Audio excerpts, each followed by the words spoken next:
अस्सलाम वालेकुम। एक ऐसी कंडीशन जिसमें पेशाब के ऊपर कंट्रोल नहीं रहता, एक इंसान जिसको पेशाब की हाजत होती है, अब उस पेशाब को रोकना चाहता है, वो ज़ोर लगाता है लेकिन उससे पेशाब रुक नहीं रहा और उसको भाग कर वॉशरूम जाना पड़ रहा है। इसके अलावा पेशाब बार बार आता है। एक बंदे ने पेशाब किया है और आधे घंटे के अंदर अंदर दोबारा पेशाब की हाजत होती है, फिर वॉशरूम जाता है, फिर उसको दोबारा आया है, फिर थोड़ी देर बाद आधे घंटा भी नहीं गुजरा फिर वो हाजत होगी और रात को 2-3 दफ़ा उसको उठना पड़ रहा है। वैसे पेशाब की धार सही बनती है। इस कंडीशन को हम अर्जेंसी भी कहते हैं, इस कंडीशन को हम ओवर एक्टिव ब्लैडर भी कहते हैं और इस कंडीशन को हम OAB भी कहते हैं। देखिए, इसकी वजह हो सकती है कि जो मसाने की दीवारें हैं वो ओवर एक्टिव हो गई हैं। क्यों? हो सकता है कि कोई ब्लैडर इरिटेंट हो जिसकी वजह से हो गई हूँ। जैसे एक बंदा है, उसने अगर चाय ज़्यादा पी है, अगर उसने कॉफ़ी ज़्यादा पी है, उसने अगर कोल्ड ड्रिंक्स ज़्यादा ले ली हैं, ब्लैडर इरिटेंट्स हैं। जैसे कुछ लोग अल्कोहल ले लेते हैं, उनको भी ये प्रॉब्लम होता है ब्लैडर इरिटेंट्स की वजह से। इसके अलावा ठंड में, सर्दियों में ये मसला हो जाता है और इसके साथ साथ ये प्रॉब्लम होता है स्ट्रेस वाले पेशेंट्स को, जिनको ज़हनी तनाव होता है, जो टेंशन में रहते हैं, जो एंग्जाइटी में रहते हैं, जो परेशान रहते हैं, ओवर थिंकिंग करते रहते हैं, उन लोगों को भी ओवर एक्टिव ब्लैडर अर्जेंसी या OAB का मसला होता है। अब आगे बात करते हैं कि इस चीज़ को मैनेज कैसे करना है, यानी ट्रीट कैसे करना है। एक इसकी ट्रीटमेंट है ब्लैडर की एक्सरसाइज, कि जो मसाने की दीवारें हैं उनको कैसे बेहतर करना है मसाने की एक्सरसाइज करके। दूसरा तरीका है कि हमने डाइटरी प्रिकॉशन क्या लेनी है और तीसरा तरीका है कि अद्वियात मेडिसिन कौन सी लेनी है। सबसे पहले हम बात करेंगे कि जो मसाने की जो दीवारें हैं उनकी वर्जिश जो करनी है, जिसको मसाने की मशक भी कहते हैं, कि पहले दिन जो भी पेशाब आएगा उसको पूरा 1 मिनट घड़ी की तरफ देख के रोकना है। दोबारा बता रहा हूँ कि घड़ी की तरफ देख, पेशाब आया वहीं बैठे रहे, घड़ी की तरफ देखा, पूरा 1 मिनट इंतज़ार किया, 1 मिनट इंतज़ार कर लिया, फिर उठ के जाना है, फिर वॉशरूम जाके यूरिन करना है। कुछ लोगों को समझ नहीं आती, वो कहते हैं अच्छा जब यूरिन आया तो वॉशरूम जाके वहाँ 1 मिनट इंतज़ार करना है, या खड़े होकर चलते चलते 1 मिनट इंतज़ार करना है, या वहाँ वॉशरूम में बैठ के 1 मिनट इंतज़ार करना है। नहीं, जब यूरिन आया, जहाँ कहीं बैठे हैं या लेटे हैं, जिस जगह मौजूद है, यूरिन की पहली हाजत हुई है, तो पूरा 1 मिनट वहीं बैठे बैठे या वहीं लेटे लेटे उसी जगह पे ही इंतज़ार करना है, घड़ी की तरफ देख के फिर वॉशरूम जाना है। और पहले दिन में हर पेशाब के साथ करना है, जो सुबह को आए, दोपहर को आए, शाम को आए, रात को आए, जो पेशाब, हर पेशाब को जो पहले दिन आएगा वो इतना ही इंतज़ार करना है, 1 मिनट, फिर वॉशरूम जाना है। अब दूसरा दिन हो गया, जैसे सपोज दैट के उसने मशक शुरू की है फर्स्ट डेट को, तो सेकंड डेट जो है उस पर क्या हुआ, यानी कि दूसरे दिन, जिस दिन मशक का दूसरा दिन है, तो हर यूरिन को 2 मिनट रोकना है, 2 मिनट रोक के वहीं बैठे बैठे रोकना है, फिर वॉशरूम जाना है। और सुबह से लेकर शाम तक जितने दफ़ा भी यूरिन आएगा, हर दफ़ा के यूरिन को 2 दफ़ा रोकना है, फिर वॉशरूम जाना है।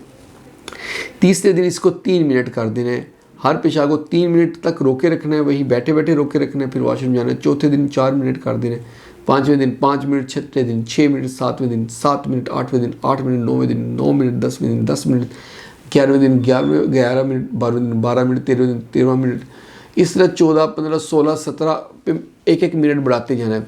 और 25 डेज़, 25 दिनों तक ऐसे ही करना है। तो कितने दिन हो गए 25 दिनों पे जाके?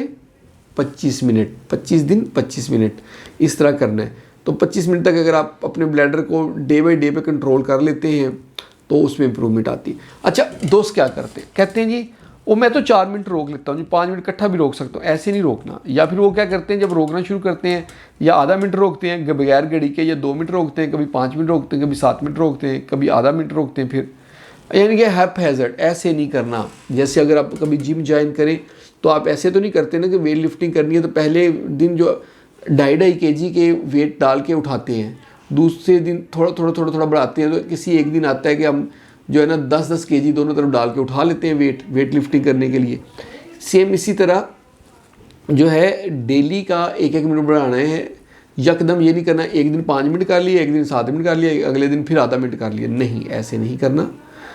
ग्रेजुअली बढ़ाना है। तो ये होगी। और खाने में डाइटरी मॉडिफिकेशन क्या करनी है कि कोल्ड ड्रिंक्स छोड़ देनी है, चाय छोड़ देनी, कॉफ़ी छोड़ देनी, ब्लैडर इरिटेंट छोड़ देने हैं, अगर कोई स्मोकिंग करता है उसको कम कर दें, अल्कोहल अगर ले लें तो बिल्कुल छोड़ दें।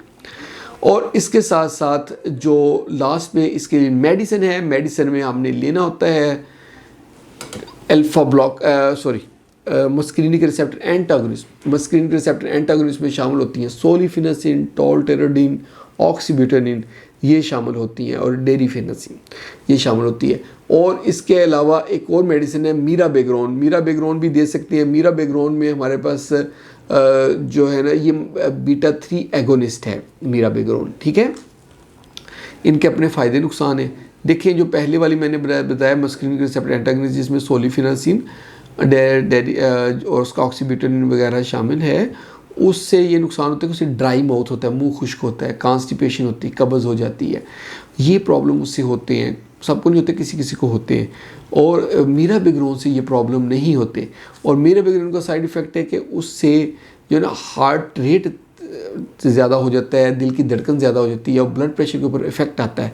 तो कार्डिक पेशेंट जो होते हैं, जो दिल के मरीज़ होते हैं, उनको बड़े एहतियात से हमें मीराबेग्रोन देनी होती है। तो ये इसकी ट्रीटमेंट है। अब डोजेज इसकी डिस्कस कर लें। मीराबेग्रोन 25 mg हम जो है ना हाफ डोज है, 50 mg उसकी पूरी डोज है, जबकि सोलिफिनासिन की 5 mg जो हाफ डोज है और 10 mg पूरी डोज है। समटाइम हम हाफ में हाफ डोज देते हैं, हाफ डोज से इंप्रूवमेंट ना आए तो फुल डोज देते हैं। तो हर पेशेंट का डिफरेंट होता है, डॉक्टर उसको प्रिस्क्राइब करता है अकॉर्डिंग टू हिज एक्सपीरियंस। और आखिर में बताता चलूँ कि समटाइम हम दोनों में से एक मेडिसिन देते हैं और समटाइम ये दोनों का कम्बिनेशन भी देना पड़ता है। आखिरी बात सर्जरी की आती है कि जब किसी चीज़ से ये चीज़ ठीक नहीं होती तो हम इस तरह के पेशेंट्स को फिर एडवाइस करते हैं कि उनमें हम जो बुटॉक्स इंजेक्शन लगा दें, उनके ब्लैडर के अंदर हम बुटॉक्स इंजेक्शन लगाते हैं।